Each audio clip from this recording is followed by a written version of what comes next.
करोड़ों हिंदुस्तानियों की भावना को शब्दों में ढालते हुए ही तो बंकिम बाबू ने कहा था, सुजलाम सुफलाम मलयज शीतलाम शस्य श्यामलाम मातरम वंदे वंदे मातरम।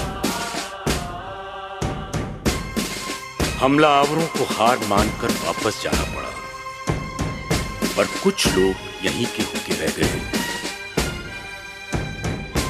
उन्हें हमारी धरती मां ने गोद ले लिया, और इतिहास साक्षी है, मां ने अपनी कोख से जन्मे और गोद लिए बच्चों में कभी अंतर नहीं रखा। शायद इसीलिए जब जब किसी हमलावर ने हमारी धरती के सीने पर पांव रखना चाहा, सब बच्चे सीना तान कर सामने खड़े हो गए और सीमा सुरक्षा की दीवार खड़ी हो गई।